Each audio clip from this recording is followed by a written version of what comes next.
ಇನ್ನೊಬ್ಬರು ಮಾಲಾಧರ ಅಂತ ಒಬ್ಬರಿದ್ದರು, ತಮಿಳು ಪಂಡಿತರು, ನಿಜವಾದ ತಮಿಳು ಪಂಡಿತರು. ಅವ್ರನ್ನ ಮಹಾಪೌಂಡ್ರು ಹೇಳ್ತಾರೆ, ರಾಮಾನುಜರಿಗಿನ್ನೂ ಆ ತಮಿಳು ಬಂದಂಥ ಪ್ರಬಂಧಗಳಿದ್ದಾವಲ್ಲ, ಅದರಲ್ಲೂ ಮುಖ್ಯವಾಗಿ ತಿರುವಾಯ್ಮೊಳಿ ಅದ್ಭುತ ಗ್ರಂಥ, ಅದರ ಪ್ರತಿಯೊಂದು ಶ್ಲೋಕವನ್ನು ಅರ್ಥವನ್ನು ವಿವರಿಸಿ ಹೇಳಿ ಇವರಿಗೆ ಅಂತ. ಗುರುಗಳಿಗೆ ತಯಾರಿ ಆಗಬೇಕು. ಆ ಮಾಲಾಧಾರ ಬಂದು ಇವ್ರಿಗೆ ಪೂರ್ತಿ ವ್ಯಾಖ್ಯಾನ ಮಾಡಿ ಹೇಳುವಾಗ ಒಂದು ತಮಾಷೆ ಆಗ್ತಿತ್ತಂತೆ. ಯಾಮುನಾಚಾರ್ಯರು ಹೇಗೆ ಅದರ ವ್ಯಾಖ್ಯಾನ ಮಾಡಿದ್ರೋ ಅದರ ಪ್ರಕಾರ ಹೇಳಿಕೊಡಿ ಅಂದರು. ಯಾಮುನಾಚಾರ್ಯ ದೊಡ್ಡ ಗುರುಗಳು, ತಿರುವಾಯ್ಮೊಳಿಗೆ ವ್ಯಾಖ್ಯಾನ ಬರೆದವರು, ಅವರು ತಿಳಿದ ಹಾಗೆ ಹೇಳಿಕೊಡು ನೀನು ಅಂತ. ಮಾಲಾಧಾರ ಹೇಳ್ತಿದ್ರಂತೆ, ನೋಡಿ ಯಾಮುನಾಚಾರ್ಯ ಹಿಂಗೆ ಹೇಳ್ತಾ ಇದ್ರು ಅಂತ. ಇವ್ರು ನಡುವೆ ನಿಲ್ಲಿಸೋರಂತೆ. ಅದು ಹಾಗಲ್ಲ, ಯಾಮುನಾಚಾರ್ಯ ಮನಸ್ಸಲ್ಲಿ ಹೀಗಿತ್ತು. ಇವ್ರು ಅನ್ಬೇಕು, ಅಲ್ರಿ ಯಾಮುನಾಚಾರ್ಯ ನೋಡೇ ಇಲ್ಲ ನೀವು, ಹಿಂಗಿತ್ತು ಅಲ್ಲ, ನಂಗೆ ಗೊತ್ತಾಗುತ್ತೆ ಹೇಳಿ, ಇದು ಹೀಗಿರಬೇಕಾಗಿತ್ತು, ಯಾಮುನಾಚಾರ್ಯ ಮನಸ್ಸಲ್ಲಿ ಹೀಗಿತ್ತು, ಅದು ಹೇಳಿದ್ದಾರೆ, ಬಟ್ ಅವ್ರ ಮನಸ್ಸಲ್ಲಿ ಹೀಗಿತ್ತು ಅಂತ ಹೇಳ್ಬೇಕು ಇವರು. ಕೊನೆಗೊಮ್ಮೆ ಕೇಳಿಬಿಟ್ರಂತೆ ಅವರು, ಅಲ್ರಿ ನೀವು ನಾನು ನಾನು ಹೇಳ್ತಾ ಇದ್ದೀನಿ, ಯಾಮುನಾಚಾರ್ಯ ಏನು ಹೇಳಿದ್ರು ನಾನು ಹೇಳ್ತಾ ಇದ್ದೀನಿ, ನೀವು ಅವ್ರು ನೋಡೇ ಇಲ್ಲ, ಅವ್ರ ಮಾತೇ ಕೇಳಿಲ್ಲ, ಅವ್ರು ಹಿಂಗೆ ಹೇಳಿದ್ರು ಅಂತ ಹೆಂಗೆ ಹೇಳ್ತೀರಿ ಅಂತ. ಇಲ್ಲ, ಅವ್ರ ಕೃಪಾ ಕಟಾಕ್ಷ ನನ್ನ ಮೇಲೆ ಇದೆ ಅಂದ್ರಂತೀವ್ರು.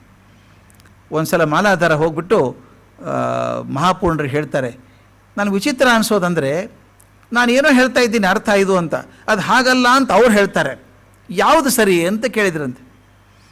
ಅದಕ್ಕೆ ಒಂದೇ ಮಾತು ಮಹಾಪೂರ್ಣರು ಹೇಳಿದ್ರಂತೆ, ಬಹಳ ತಲೆ ಕೆಡಿಸ್ಕೋಬೇಡಿ, ರಾಮಾನುಜರು ನಿಮ್ಮ ಕಡೆಯಿಂದ ಹೇಳಿಸ್ಕೊಳ್ಳೋದು ಹೇಗೆ ಅಂದರೆ ಕೃಷ್ಣ ಸಾಂದೀಪನಿ ಗುರುಗಳ ಹತ್ರ ಇದ್ದ ಹಾಗೆ ಅಂತ. ಕೃಷ್ಣ ಸಾಂದೀಪನಿ ಗುರುಗಳ ಹತ್ರ ಇದ್ದ ಹಾಗೆ ಅಂತ. ಕೃಷ್ಣನಿಗೆಲ್ಲ ಗೊತ್ತಿದೆ, ಆದರೆ ಗುರುಗಳು ಹೇಳಿ ಅಂತ ಕೇಳ್ತಿರ್ಬೇಕಷ್ಟೇ. ಮೊದಲೇ ಗೊತ್ತಿದೆ ಅವನಿಗೆ ಅಂದರೆ ಏನರ್ಥ, ರಾಮಾನುಜಾಚಾರ್ಯರಿಗೆ ಎಲ್ಲ ವಿಷಯ ಗೊತ್ತಿದೆ, ಸುಮ್ಮನೆ ನೀವು ಹೇಳಿ ಅಂತ ಕೂತಿದ್ದಾರೆ, ನಿಮ್ಮ ಕಡೆ ಕಲಿಸ್ಕೋಬೇಕು ಅಂತ ಕೂತಿದ್ದಾರೆ ಅಂತ. ಆವಾಗ ಅವ್ರಿಗೆ ಎಷ್ಟು ಖುಷಿ ಆಯಿತು ಮಾಲಾಧಾರರಿಗೆ ಅಂದರೆ, ತನ್ನ ಮಗನ್ನ, ಅವನ ಹೆಸರು ಅಂಡಾನ್ ಸುಂದರಬಾಹು ಅಂತ, ಅವನು ಕರ್ಕೊಂಡು ಬಂದು ಶಿಷ್ಯರನ್ನಾಗಿ ಮಾಡಿದ್ರಂತೆ. ವಿಚಿತ್ರ ಇದು, ರಾಮಾನುಜಾಚಾರ್ಯ ಯಾರ್ಯಾರು ಕಲಿಸೋಕೆ ಬಂದರೋ ಅವರೆಲ್ಲರೂ ತಮ್ಮ ಮಕ್ಕಳನ್ನು ಶಿಷ್ಯರನ್ನಾಗಿ ಮಾಡಿ ಹೋದರು. ರಾಮಾನುಜರ ಮಠದಲ್ಲಿ ವಾಸ್ತವ್ಯ ಮಾಡಿದ ಮೇಲೆ ಇದು ಭಾಳ ಮುಖ್ಯದ ಕೆಲಸ. ಇದು ನಾನು ಸಾಮಾನ್ಯವಾಗಿ ಹೇಳೋದುಂಟು, ಅದು ಸರಿನೋ ತಪ್ಪೋ ಗೊತ್ತಿಲ್ಲ. ಸಾಮಾನ್ಯವಾಗಿ ಮಠದಲ್ಲಿರುವಂಥ ರಾಜಕಾರಣ ವಿಧಾನಸೌಧದ 3ನೇ ಅಂತಸ್ತಲ್ಲೂ ಇರಲ್ಲ. ನಾನು ಕೆಲವೊಂದು ಹತ್ತಿರದಿಂದ ಕಂಡವನು, ನಾನು ಅದೇನು ಭಾಳ ಕಷ್ಟ, ಭಾಳ ಹತ್ರಕ್ಕೆ ಹೋಗಬಾರ್ದು, ಕರೆಕ್ಟು, ಅದೇನು ಮಾಡೋದು. ರಾಮಾನುಜರಲ್ಲಿ ವಾಸ್ತವ್ಯ ಮಾಡಿದ ಮೇಲೆ ದೇವಾಲಯ ಶುದ್ಧೀಕರಣ ಮಾಡೋಕ್ಕೆ ಶುರು ಮಾಡಿದರು, ಸುಧಾರಣೆ ಮಾಡಬೇಕು. ತಾವೇ ಮುಖ್ಯ ನಿರ್ವಾಹಕರು ಅಂತಾದರು. ಅಸಿಸ್ಟೆಂಟ್ಸ್ ಇಬ್ಬರು, ಇವರು ಕೂರನಾಥ ಮತ್ತು ದಾಶರಥಿ ಇಬ್ಬರು ಅಸಿಸ್ಟೆಂಟ್ಸು ಮಾಡಿ ಆ ಜಿಡ್ಡುಗಟ್ಟಿದ ವ್ಯವಸ್ಥೆಯನ್ನು ಸರಿ ಮಾಡಬೇಕು ಅಂತ ಹೊರಟರು. ಎಷ್ಟೋ 100 ವರ್ಷಗಳಿಂದ ಕೂತಂಥ ಒಂದು ವ್ಯವಸ್ಥೆ ಅಂತಿದ್ದೋದು ಎಷ್ಟು ಕಷ್ಟ ಅಂತ ಅಲ್ಲಿದ್ದವರಿಗೆ ಗೊತ್ತದು. ಒಂದು ಮಾತು ಹೇಳಿಬಿಡ್ತೀನಿ ತಮಾಷೆ, ಬೈ ಚೇಂಜ್ ಅಂತ ಹೆಂಗಿರ್ತದೆ ಅಂತ. ಡಾಕ್ಟರ್ ಕಲಾಂ ಯಾವಾಗಲೂ ಗಲಾಬಂದು ಕೋಟ್ ಹಾಕ್ಕೊಂಡವ್ರಲ್ಲ ಅವರು. ನಾನು ಅವ್ರ ಪ್ರೆಸಿಡೆಂಟ್ ಆಗೋದಕ್ಕಿಂತ ಮೊದಲಿಂದ ಕಂಡವನು. ಯಾವಾಗಲೂ ಇನ್ಶರ್ಟ್ ಮಾಡಿಕೊಂಡು, he was very fond of blue shirt, blue pant blue shirt ಹಾಕ್ಕೊಂಡು ಹೋಗೋರು, ಟಕ್ ಇನ್ ಮಾಡಿಕೊಂಡು. ಇಲ್ಲ ಅಂದರೆ ಕೆಲವೊಂದು ಸಲ ಟಾಯ್ ಕಟ್ಕೊಂಡು ಕೋಟ್ ಹಾಕ್ಕೊಂಡು ಹೋಗೋದು, ಓಪನ್ ಕೋಟ್ ಟಾಯ್ ಕಟ್ಕೊಂಡು ಹೋಗೋದು, ಅದು ಯೂಶುವಲ್ ಸೈಂಟಿಸ್ಟ್ ಸ್ಟೈಲ್ ಅದು. ಅವ್ರು ಪ್ರೆಸಿಡೆಂಟ್ ಆದ್ರಲ್ಲ, ಓತ್ ಟೇಕಿಂಗ್ ಸೆರೆಮನಿ ತೊಗೊಂಡು ದಿವಸ ನಾನು ಭಾಳ ಕೇರ್ಫುಲ್ಲಾಗಿ ನೋಡ್ತಾ ಇದ್ದೆ, ಏನು ಡ್ರೆಸ್ ಹಾಕ್ಕೊಂಬರ್ತಾರೆ ನೋಡೋಣ ಇವರು ಅಂತ. ಅವ್ರ ಪದ್ಧತಿ ಇತ್ತು, ಎಲ್ಲ ರಾಷ್ಟ್ರಪತಿಗಳು ಬಂದದ್ದು ಗಲಾಬಂದು ಕೋಟ್, ಗೊತ್ತಲ್ಲ, ಕ್ಲೋಸ್ ಕಾಲರ್ ಕೋಟ್ ಹಾಕ್ಕೊಂಬರೋದು ಎಲ್ಲರೂ ಹಾಗೆ ಬರ್ತಾಯಿದ್ರು. ಕಲಾಂ ಏನು ಮಾಡ್ತಾರೆ, ಎಂದು ಹಾಕ್ಕೊಂಡಿಲ್ಲ ಅವರು ಗಲಾಬಂದು ಕೋಟು. ನೋಡಿದರೆ ಕಲಾಬಂದು ಹಾಕ್ಕೊಂಬಂದಿದ್ದಾರೆ ಸ್ವೇರಿಂಗ್ ಇನ್ ಸೆರೆಮನಿಗೆ. ಮುಂದೆ ಒಂದು 3 ತಿಂಗಳ ಮೇಲೆ ಭೇಟಿ ಆದಾಗ ಕೇಳಿದೆ, ಸಾರ್ ಯು ಡಿಸಪಾಯಿಂಟೆಡ್ ಮೀ ಅಂದೆ. ವಾಯ್ ಅಂದರು. ಅಲ್ಲ, ನೀವು ಎಂದೂ ಹಾಕ್ಕೊಂಡಿಲ್ಲ ಗಲಾಬಂದು ಕೋಟ್, ಇದನ್ನು ಅವತ್ತು ಯಾಕೆ ಹಾಕ್ಕೊಂಡ್ರಿ ಅಂತ. ನಾನು ಡಾಕ್ಟರ್ ಕೆ ಅನ್ನೋರು ನನಗವರು. Doctor K, shall I tell you interesting thing ಅಂದರು. ವಾಟ್ ಅಂದೆ. You can't change these people, you can't change these people ಹೇಳಿಬಿಟ್ರು. ಪ್ರೆಸಿಡೆಂಟ್ ಅಂದರೆ ಹಿಂಗೆ ಇರಬೇಕು. ಗಾಬರಿಯಾಗಿ ಹೊಲಿಸ್ಕೊಂಡಿದ್ದೀನಿ ನಾನು ಗಲಾಬಂದು ಕೋಟು.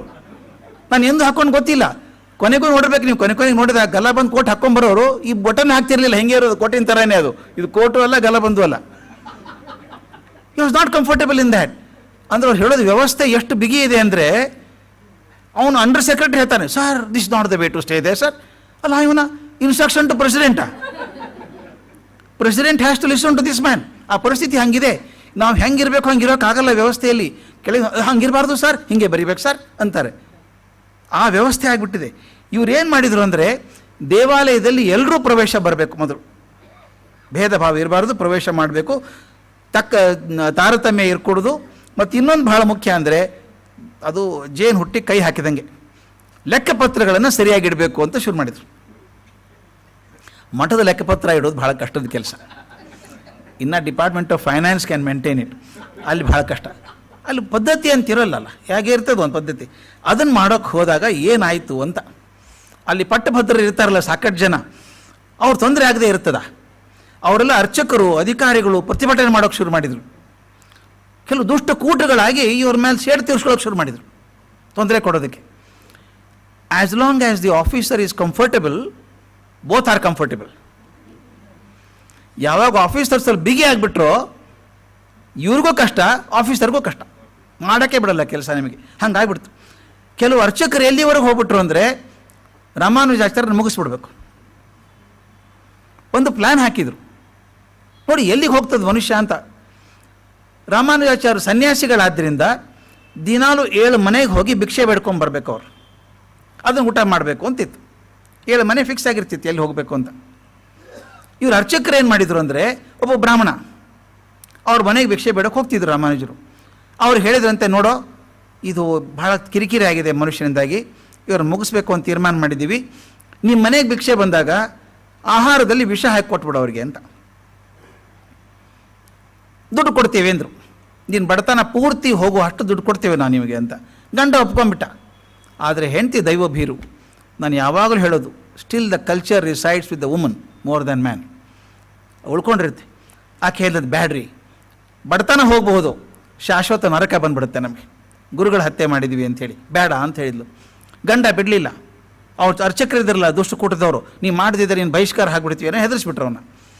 ಆಕೆ ಪಾಪ ಮನಸ್ಸಿಲ್ಲದ ಮನಸ್ಸಿಂದ ತಾನು ಮಾಡಿದ ಅಡುಗೆ ಒಳಗೆ ವಿಷ ಹಾಕಿದ್ಲು.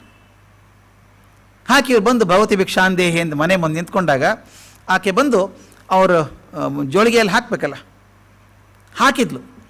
ತಡ್ಕೊಳಕ್ಕಾಗಿಲ್ಲ ತಾಯಿಗೆ. ಆಕೆ ಮೊಳಕಾಲೂರಿ ಬಗ್ಗಿ ಅವ್ರ ಪಾದ ಮುಟ್ಟಿ ನಮಸ್ಕಾರ ಮಾಡುವಾಗ ಪಾದನ ಉಗುರಿಂದ ಕೆರೆದು ಬಿಟ್ಲಂತೆ.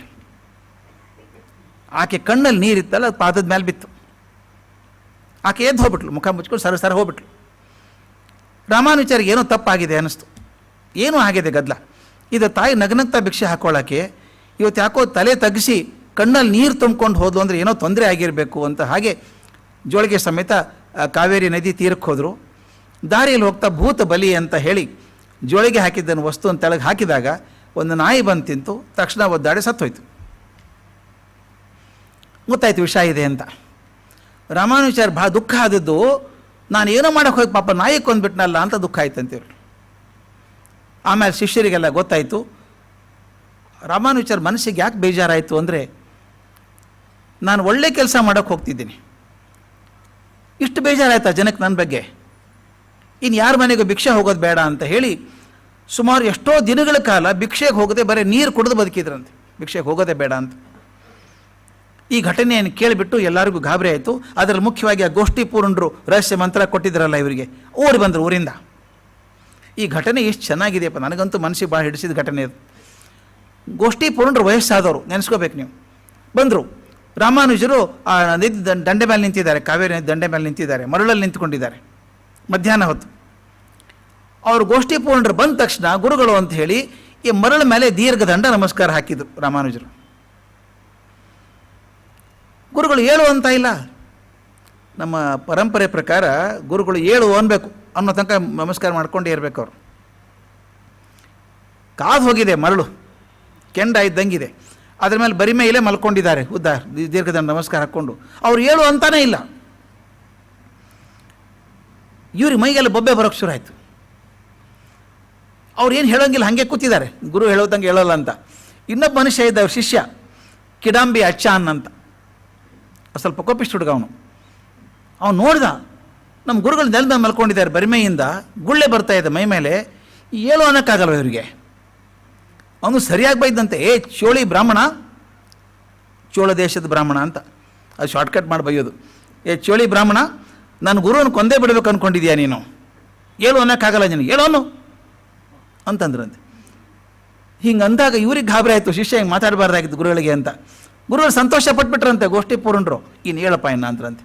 ಎದ್ದು ಇನ್ಮೇಲೆ ಇವನು ಮಾತ್ರ ಅಡುಗೆ ಮಾಡಿಸ್ಕೊ ಇವನ ಕಡೆಯಿಂದ, ಇವನೊಬ್ಬನಿಗೆ ನಿನ್ನ ಬಗ್ಗೆ ಭಾಳ ಪ್ರೀತಿ ಇರೋದು.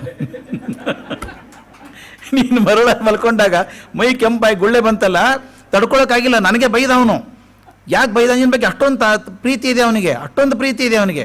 ಅದಕ್ಕೋಸ್ಕರ ಇನ್ಮೇಲೆ ನೋಡೋ ಕಿಡಾಂಬಿ ನೀನೇ ಅಡುಗೆ ಮಾಡ್ಬೇಕು ಅವನಿಗೆ.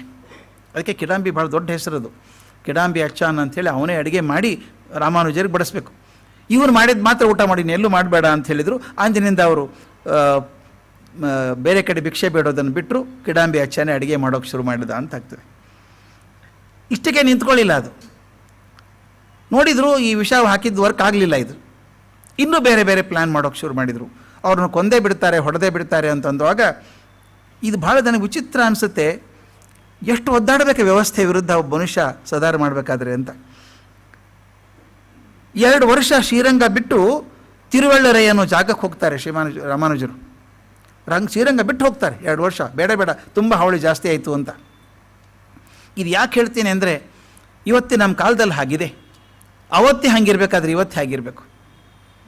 ಒಂದು ವ್ಯವಸ್ಥೆಯನ್ನು ಸರಿ ಮಾಡಬೇಕಾದ್ರೆ ಎಂಥ ಕಷ್ಟವನ್ನು ಎದುರಿಸ್ತೀನಿ ಅಂತ ಧೈರ್ಯ ಮಾತ್ರ ಇರಬೇಕಾಗುತ್ತೆ. ಇದ್ರ ಆಗೋಲ್ಲ. ನನಗಾದಂಥ ಒಂದು ಘಟನೆ ಕೇಳಿದಂಥ ಅದನ್ನು ಪರಿಚಯದವರು, ಸಿರ್ಸಿ ಕಡೆಗೆ ಅವರೊಬ್ಬರು ಜಡ್ಜ್ ಆಗಿದ್ದರು, ಸಿವಿಲ್ ಜಡ್ಜ್ ಆಗಿದ್ದವರು. ಅವರು ಒಂದು ಸಲ ಊರಿಗೆ ಹೋಗಿದ್ದರಂತೆ ಪರಿವಾರ ಸಮೇತ. ಬಂದು ಬಸ್ಸಿಗೆ ಬಂದಿದ್ದಾರೆ. ಬಸ್ ಸ್ಟ್ಯಾಂಡಲ್ಲಿ ಬಸ್ ನಿಂತ್ಕೊಳ್ತು. ಬೆಳಗ್ಗೆ 5 ಕಾಲಾಗಿದೆ, ಇನ್ನೂ ಚಿಮು ಬೆಳಕು. ಒಬ್ಬೊಬ್ಬರೇ ಬಸ್ಸಲ್ಲಿ ಇಳಿತಾರಲ್ಲ ಹಾಗೆ. ಇವ್ರ ಮ್ಯಾರಿನ ಲಗೇಜ್ ಎಲ್ಲ ತೊಗೊಂಡು ಕೆಳಗೆ ಇಳಿಬೇಕಾದ್ರೆ ಹೋ ಅಂತ ಕಿರ್ಚಾಟ ಕೇಳಿಸ್ತಂತೆ. ಇವ್ರು ಕಿಟಕಿಯಿಂದ ನೋಡಿದ್ರೆ ಏನಾಗ್ತಿದೆ ಅಂತ ಜನ ಸರಸರ ಇಳಿಯೋಕ್ಕೆ ಶುರು ಮಾಡಿದರು. ಒಂದು ಗ್ಯಾಂಗ್ ಬಂದಿದೆ ಜೀಪಲ್ಲಿ, 2-3 ಜೀಪ್ ಬಂದಿದೆ. ಎಲ್ಲ ಮಚ್ಚು ಅಲ್ಲಿಗೆ ಹಿಡ್ಕೊಂಡು ಬಂದಿದ್ದಾರೆ. ಎಲ್ಲರೂ ಹೊಡಿಯವನ್ನ ಅಂತ ಜೋರು ಓಡಾಡ್ತಿದ್ರು. ಈ ಬಸ್ಸಲ್ಲಿ ಇವ್ರ ಜೊತೆಗೆ ಹೋದಂಥ ಒಬ್ಬ ವ್ಯಕ್ತಿ ಮುಂದೆ ಕೂತವನು ಇಳಿದು ಹೋ ಅಂತ ಕೂಕೊಂಡು ಓಡೋಕ್ಕೆ ಶುರು ಮಾಡಿದ. ಅವನು ಏನೋ ದ್ವೇಷ ಅವ್ರದ್ದು. ಆ ಜೀಪಲ್ಲಿ ಬಂದಂಥ ಜನ ಓಡಾಡಿಸ್ಕೊಂಡು ಇವನು ಹೊಡೆದ್ರಂತೆ ಬಸ್ ಸ್ಟ್ಯಾಂಡಲ್ಲಿ. ಎಲ್ಲರ ಕಣ್ಣು ಮುಂದೆ ಅವನು ಕೊಲೆ ಆಯಿತು, ಸತ್ತೋದ ಅವನು ಹೊಡೆದವನಿದ್ನಲ್ಲ ಜೋರಾಗಿ, ಜೀಪಿನ ಮೇಲೆ ನಿಂತ್ಕೊಂಡು ಹೇಳಿದಂತೆ, ಯಾರಾದರೂ ಬಾಯಿ ಬಿಟ್ಟರೆ ನಿಮ್ಮದು ಅದೇ ಗತಿ ಆಗ್ತದೆ. ಅವನು ಆ ಲೋಕಲ್ ಲೀಡರ್ ಏನಿದ್ದಾನೋ ಅವನ ತಮ್ಮ, ರಾಜಕಾರಣಿ ತಮ್ಮ. ಅವನು ಎಲ್ಲರೂ ಕಾಣಿಸೋಂಗೆ ಹೇಳ್ತಾನೆ, ಇನ್ಯಾರಾದರೂ ಬಾಯಿ ಬಿಟ್ಟರೆ ನಿಮಗೂ ಅದೇ ಗತಿ ಆಗ್ತದೆ ಅಂತ ಹೇಳಿ ಹೋಗ್ಬಿಟ್ಟ. ಇವರು ಜಡ್ಜು ಏನು ಮಾಡಬೇಕು? ಇವರು ಮನೆಗೆ ಹೋದರು. ಮನೆಗೆ ಹೋಗಿ ಹಿಂಗೆ ಆಯಿತು ಅಂತ ಗೊತ್ತಾಯಿತು. ಪೊಲೀಸರು ರಿಪೋರ್ಟ್ ಮಾಡಿಕೊಂಡ್ರು. ಇವರು ಮುಂದೆ ಬಂತು ಹಿಯರಿಂಗ್ಗೆ ಕೇಸದು. ಇವರು ಪ್ರಾಮಾಣಿಕ ಮನುಷ್ಯ, ಅತ್ಯಂತ ಪ್ರಾಮಾಣಿಕ ಮನುಷ್ಯ. ಯಾವನೊಬ್ಬ ಹಿಡ್ಕೊಂಬಂದಾರೆ ಬಲಿಪಶುನ, ಇವನೇ ಕೊಂದವನು. ಒಪ್ಕೋತಾನೆ, ನಾನೇ ಕೊಂದದ್ದು ಸ್ವಾಮಿ ಅಂತಾನೆ. ಇವ್ರು ನೋಡಿದ್ದಾರೆ, ಇವನಲ್ಲ ಇವನು. ಅವ್ರು ಕೂತಿದ್ದಾರೆ, ಜಡ್ಜ್ ಕೋರ್ಟಲ್ಲೇ ಕೂತಿದ್ದಾರೆ ಎಲ್ಲರೂ. ಯಾರು ಹೊಡೆದವರಿದ್ದಾರಲ್ಲ ರಾಜಕೀಯ ಮುಖಂಡರು, ಸಿಂಬಾಲಕರು, ಅಲ್ಲಿ ಕೂತಿದ್ದಾರೆ ಅವರು. ಇವ್ರು ಜಡ್ಜ್ ಕೂತು ನೋಡ್ತಿದ್ದಾರೆ ಅವ್ರನ್ನ. ಅವನು ಘೋಷಣೆ ಮಾಡಿದ್ದಾನಲ್ಲ, ಯಾರಾದರೂ ಹೇಳಿದರೆ ನಿಮ್ಮನ್ನು ಹಾಗೆ ಮಾಡ್ತೀನಿ ಅಂತ, ಅವನು ಅಲ್ಲಿ ಕೂತಿದ್ದಾನೆ. ಈ ಪ್ರಾಣಿ ಹೇಳ್ತದೆ ನಾನೇ ಕೊಂದದ್ದು ಅಂತ. ಯಾಕಂದರೆ ಅವ್ರು ಹೇಳಿ ಕಳಿಸಿದ್ದಾರೆ, ಯಾರೊಬ್ಬರನ್ನ ಹಾಕಬೇಕಲ್ಲ, ಕೇಸ್ ಮುಗಿಸ್ಬೇಕಲ್ಲ. ಈ ಜಡ್ಜ್ ಏನು ಮಾಡಬೇಕು? ಜಡ್ಜ್ ಏನು ಮಾಡಿದರು ಅಂದರೆ, ನಾನು ಈ ಕೇಸಲ್ಲಿ ಹ್ಯಾಂಡಲ್ ಮಾಡೋದಿಲ್ಲ, ನಾನು ಈ ಜಡ್ಜ್ ಆಗೋದಿಲ್ಲ, ನಾನು ಕೇಸಿಗೆ ವಿಡ್ರಾ ಮಾಡ್ತೀನಿ. ಯಾಕಂದರೆ ಈ ಘಟನೆನ ಸಾಕ್ಷಿಯಾಗಿದ್ದೇನೆ, ಆದ್ದರಿಂದ ನಾನು ವಿಟ್ನೆಸ್ ಬಾಕ್ಸಿಗೆ ಹೋಗ್ತೀನಿ ಅಂದರು. ಇನ್ನೊಬ್ಬರು ಮರುದಿವಸ ಬೇರೆ ಜಡ್ಜನ್ನು ಕೂಡಿಸಿದ್ರು. ಇವರು ಸಾಕ್ಷಿಗೆ ಹೋದರು, ಕಟ್ಟಕಡೆಗೆ ನಿಂತ್ಕೊಂಡ್ರು. ಆವತ್ತಿನ ದಿವಸ ಬಸ್ಸಲ್ಲಿ ನಾನಿದ್ದೆ, ಇಂಥವ್ರು ಕೂಗಿದ್ರು, ಅಂಥ ಮನುಷ್ಯ ಇದ್ದಾನೆ ಅಂತ ಐಡೆಂಟಿಫೈ ಮಾಡಿದರು. ಅವ್ರನ್ನ ಕರ್ಕೊಂಬಂದರು. ನ್ಯಾಯ ಸಿಕ್ತಲ್ಲ, ಅವ್ರು ಹಿಡಿದು ಹಾಕಬೇಕಲ್ಲ, ಸಾಕ್ಷಿ ಇವರೇ ಅಲ್ವಾ. ಆದರೆ ಏನಾಯ್ತು ಗೊತ್ತಾ? ಜಡ್ಜ್ ಕೆಲಸ ಕಳ್ಕೊಂಡ್ರು. ಯಾಕೆ ಅಂತ ಹೇಳ್ತೀನಿ. ಕಟ್ಕಟೆಯಲ್ಲಿ ನಿಂತ್ಕೊಂಡ್ರಲ್ಲ ಇವರು, ಎಷ್ಟು ವ್ಯವಸ್ಥೆ ಚೆನ್ನಾಗಿತ್ತು ಅಂದರೆ, ಬೇರೆ ವ್ಯವಸ್ಥೆ, ಅವನು ಇವನೇ ಕೊಂದಿದ್ದಾನೆ ಅಂತ ಹೇಳಿದರು. ನಾ ಕೊಂದಿಲ್ಲ ಅಂದವನು. ಅವನು ಪ್ರಶ್ನೆ ಕೇಳಿದ, ಸ್ವಾಮಿ ನೀವು ಜಡ್ಜ್ ಆಗಿದ್ದವರು, ನ್ಯಾಯ ಚೆನ್ನಾಗಿ ಗೊತ್ತಿದ್ದವರು, ಅವತ್ತೇ ಯಾಕೆ ಹೋಗಲಿಲ್ಲ, ಪೊಲೀಸ್ ಕಂಪ್ಲೇಂಟ್ ಕೊಡಲಿಲ್ಲ? ನೀವು ಮನೆಗೆ ಹೋದ್ರಿ, ಜಡ್ಜ್ ಅಂತ ಕೂತಾಗ ಯಾರನ್ನೋ ಬಂದಾಗ ಅವನಲ್ಲ ಅಂತ ಹೇಳ್ತೀರಿ. ನಿಮ್ಮ ಪ್ರಕಾರ ಜಡ್ಜ್ ಆಗಿದ್ದರೆ ಅಲ್ಲಿ ಲಾ ಪಾಯಿಂಟ್ 2 ಕಡೆನೂ ಬರ್ತದೆ. ಅದಕ್ಕೆ ಲಾ ಈಸ್ ಎನ್ ಆ್ಯಸ್ ಅಂತ ಕರೀತಾರೆ. It can be interpreted anyway. ಅವ್ನು ಹೇಳ್ತಾನೆ, ಇವ್ರ ಪರವಾಗಿ ವಕೀಲ ಯಾವಾಗಲೂ ಅವ್ರ ಪರವಾಗಿ ಜೋರಾಗಿರ್ತಾರೆ ಲಾಯರ್. ನೋಡಿಬೇಕಾರೆ ನೀವು, ಈ ದುಷ್ಟರು ಇರ್ತಾರಲ್ಲ ಅವ್ರ ಕಡೆನೇ ಭಾರಿ ಪ್ರಮುಖ ಲಾಯರ್ ಇರ್ತಾರೆ, ಇವ್ರ ಕಡೆ ಪಾಪ ವೀಕ್ ಇರ್ತವೆ. ಅವನು ಆರ್ಗ್ಯೂ ಮಾಡ್ತಾನೆ, ನೀವು ಜಡ್ಜ್ ಆಗಿದ್ದೀರಿ, ನಿಮಗೆ ರೂಲ್ಸ್ ಗೊತ್ತಿದೆ, ನೀವು ಸಾಕ್ಷಿ ಇಲ್ವಾ ಆ ಕೊಲೆಗೆ? ಸೀದಾ ನೀವೇ ಪೊಲೀಸ್ ಸ್ಟೇಷನ್ ಕಂಪ್ಲೇಂಟ್ ಕೊಡಬೇಕಾಗಿತ್ತು. ನಾನು ನೋಡಿದ್ದೇನೆ, ಇವನು ಕೂಲಿ ಮಾಡಿದ್ದಾನೆ ಅಂತ ಹೇಳಬೇಕಾಗಿತ್ತು. ಯಾಕೆ ಕೂತ್ಕೊಂಡ್ರಿ? ಆದ್ದರಿಂದ ನೀವು ತಪ್ಪು ಮಾಡಿದ್ದೀರಿ ಅಂತ ಹೆದರಿಸೋ ಜೊತೆಗೆ ಊರಲ್ಲಿ ಇರದ ಹಾಗೆ ಮಾಡಿದರು. ಕಲ್ಲು ಹೊಡೆದು, ಬಸ್ ಹೊಡೆದು, ಅವ್ರ ಮನೆಗೆ ಹೋಗಿಲ್ಲ, ಹೆಂಡತಿ ಮಕ್ಕಳು ಮನೆಯಿಂದ ಹೊರಗೆ ಬರೋಂಗಿಲ್ಲ, ಆ ಪರಿಸ್ಥಿತಿಯಾಗಿ ಅವ್ರ ಕೆಲಸಕ್ಕೆ ವಾಲಂಟ್ರಿ ರಿಟೈರ್ಮೆಂಟ್ ಅಪ್ಲಿಕೇಶನ್ ಹಾಕಿ ಅವ್ರು ಸಸ್ಪೆಂಡ್ ಮಾಡಿಬಿಟ್ರು. ಆಗಲೇ ಅವ್ರನ್ನ ಜಡ್ಜನ್ನು ಸಸ್ಪೆಂಡ್ ಮಾಡಿದರು. ಫೇಲ್ ಆಗಿದ್ದೀರಿ ನೀವು ಅಂಥೇಳಿ. ಅವ್ರು ನನಗೆ ಹೇಳ್ತಾಯಿದ್ರು, ವ್ಯವಸ್ಥೆ ಸರಿ ಮಾಡುವಾಗ ಮೈಗೆಲ್ಲ ಹರಳೆಣ್ಣೆ ಹಚ್ಕೊಂಡಿರಬೇಕು, ಯಾರ ಕೈಗೂ ಸಿಗಲಾರ್ದಂಗೆ ಪಾರಾಗಬೇಕು, ಇಲ್ಲದೆ ಸಿಕ್ಕಾಕೋತೀರಿ. ಯಾಕೆ ಹೇಳಿದೆ? ಇವತ್ತು ಹಿಂಗಿರಬೇಕಾದ್ರೆ ಅವತ್ತು ರಾಮಾನುಜರ ಮನಸ್ಸಿಗೆ ಎಷ್ಟು ನೋವಾಗಿರಬೇಕು ಅಂತ. ಯಾವ ವ್ಯವಸ್ಥೆಯನ್ನು ಕಟ್ಟಬೇಕು ಅಂತ ಬಂದಿದ್ದರೋ ಆ ವ್ಯವಸ್ಥೆಯನ್ನು ಬಿಟ್ಟು 2 ವರ್ಷ ಬೇರೆ ಊರಿಗೆ ಹೋಗಿರಬೇಕಾಗಿತ್ತು. ಅಲ್ಲಿಗೆ ಹೋದಾಗ ಬೇರೆ ಊರಿಗೆ ಹೋದರು ಅಂತ ಹೇಳಿದ್ನಲ್ಲಿ, ಹೋದಾಗ ಅಲ್ಲಿ ಹೋಗಿ ಆ ಊರಿಗೆ ಹೋದಾಗ ಏನು ಮಾಡಿದರು? ಅಲ್ಲಿ ಸುಮ್ಮನಿರಲಿಲ್ಲ, ರಂಗನಾಥ ಸ್ವಾಮಿ ವಿಗ್ರಹ ಪ್ರತಿಷ್ಠಾಪನೆ ಮಾಡಿದರು, ಜನರು ಒಳ್ಳೆಯದಾಗಲಿ ಒಂದು ಕೆರೆ ಕಟ್ಟಿದರು. ಇದೆಲ್ಲ ಮಾಡಿದಾಗ ಇನ್ನೊಂದು ವಿಚಾರ ಮಾಡಿದರು ಅರ್ಚಕರು. ಎಲ್ಲ ಚೆನ್ನಾಗಿದೆ, ಬಂದುಬಿಡಿ ಸ್ವಾಮಿ ಅಂದರು. ದೂರ ಇದ್ದರೆ ಹೊಡೆಯೋಕ್ಕಾಗಲ್ಲಲ್ಲ, ಇಲ್ಲೇ ಬಂದುಬಿಡಿ ಅಂದರು. 2 ವರ್ಷದ ನಂತರ ವಾಪಸ್ ಬಂದಾಗ ಇನ್ನೂ ಕೆಲವರು ಉಳ್ಕೊಂಡಿದ್ರು ಅಂಥವ್ರು. ಅವ್ರು ಏನು ಮಾಡಿದರು ಅಂದರೆ, ಮತ್ತೊಬ್ಬರಿಗೆ ಹೇಳಿ ವಿಷ ಹಾಕ್ಸೋದು ತಪ್ಪಾಗುತ್ತೆ, ಅವ್ರು ಮಾಡ್ತಾರೋ ಬಿಡ್ತಾರೋ, ನಾವೇ ಹಾಕಿಬಿಡೋದು ಆಸೆ ಅಂತ ತೀರ್ಥದಲ್ಲಿ ತಾವೇ ಕಾರ್ಕೋಟಕ ವಿಷ ಹಾಕಿದ್ರಂತೆ. ಇವರು ತೀರ್ಥ ಹಾಕ್ಕೊಟ್ರಂತೆ. ತೀರ್ಥ ತೊಗೊಂಡ್ರು. ಅವ್ರು ಬರೀತಾರೆ, ಪುಸ್ತಕಕಾರ ಬರೀತಾರೆ, ಭಾಷಣ ಬರೀತಾರೆ, ಆದಿಶೇಷನ ಅವತಾರವಾದ್ದರಿಂದ ಆ ವಿಷ ಅವ್ರ ಮೇಲೆ ಏನು ಪರಿಣಾಮ ಆಗಲಿಲ್ಲ. ಅವ್ರು ಚೆನ್ನಾಗಿ ಇದ್ರು. ಮರುದಿವಸ ಹಾಗೆ ಗುಡಿಗೆ ಹೋದರು. ಆದ್ದರಿಂದ ಅವ್ರು ಗಾಬರಿ ಆಗಿಬಿಡ್ತಂತೆ, ವಿಷ ಹಾಕಿದ್ರು ಏನು ಆಗಲಿಲ್ಲಲ್ಲಪ್ಪ ಅಂಥೇಳಿ ಅವ್ರ ಭಯದಿಂದ ನಮಸ್ಕಾರ ಮಾಡಿ ಆಮೇಲೆ ತೊಂದರೆ ಕೊಡಲಿಲ್ಲ ಅಂತ ಹೇಳ್ತಾರೆ. ಸ್ವಲ್ಪ ಕೊಟ್ಟಿರಬೇಕು, ಜಾಸ್ತಿ ಕೊಟ್ಟಿಲ್ಲ.